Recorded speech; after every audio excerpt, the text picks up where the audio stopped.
Penyebaran COVID-19 di Indonesia masih Publik terjadi. kembali dibuat kecewa dengan kinerja Kabinet Jokowi. Media sosial yang menyebut selebgram Rahel Fenya Informasi akan berikutnya, berkarantina. puluhan pegawai Indonesia pemberantasan masih korupsi terjadi atau atau KPK KPK di Jakarta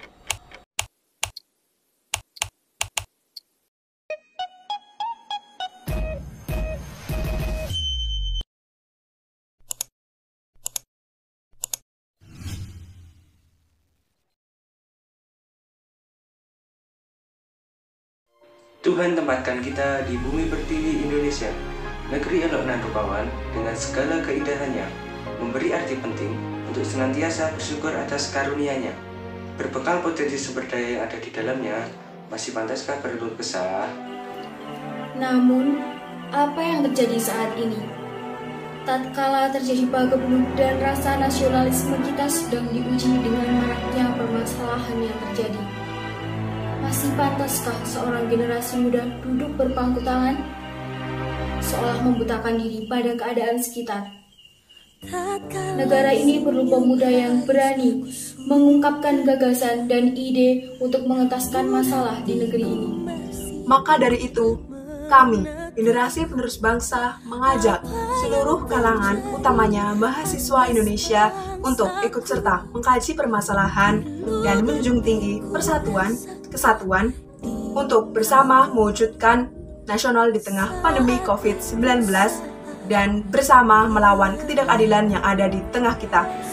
Apa kabar hukum di Indonesia? Yang kata orang, tumpul ke atas dan tajam ke bawah?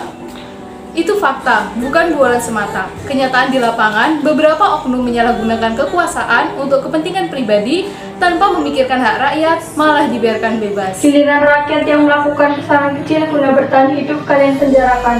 Belum termasuk konglomerat yang bebas bepergian ke sana kemari, menyokok demi melewati karantina, tidak ditindak tegas.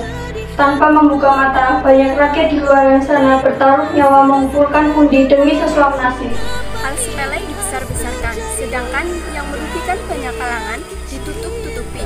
Banyak VOC gaya baru yang mencabut keadilan di negeri kita. Ada hukuman yang salah diputuskan, memberatkan mereka yang tak mampu membayar pengacara. Hukum seharusnya tidak pandang bulu. Di mana letak demokrasi negara ini? Jika yang jelata ditindak bengis, sedangkan yang berduit dianggap makmur. Hukum seharusnya tidak melihat isi dompet. Hukum harus bertindak adil dan tidak memberatkan pihak sebelah. Ketidakpuasan akan kinerja pemerintah dalam menghadapi pandemi membuat masyarakat jengah.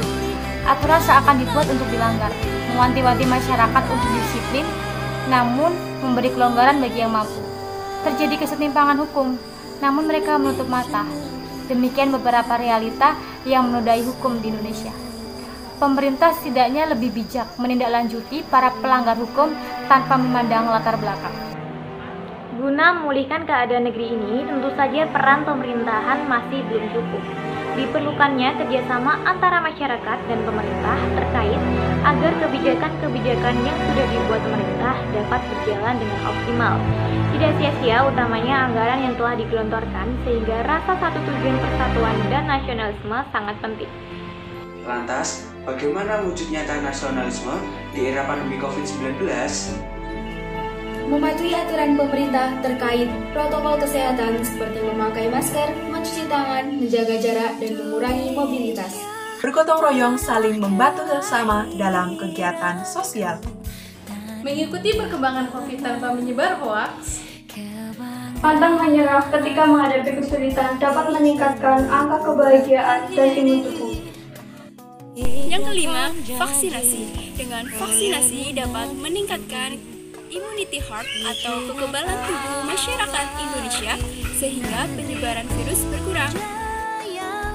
Untuk selanjutnya diharapkan keikutsertaan masyarakat dalam penanggulangan COVID-19 dapat berjalan tertib dan disiplin. Langkah ini setidaknya dapat meningkatkan angka harapan hidup masyarakat Indonesia. Dengan demikian, rasa satu nasib sepertanggungan atau nasionalisme jelas berpengaruh terhadap penanggulangan COVID-19 di Indonesia. Tanpa rasa ini, kita hanyalah makhluk egois yang menumpang hidup tanpa ada kontribusi bagi bumi pertiwi.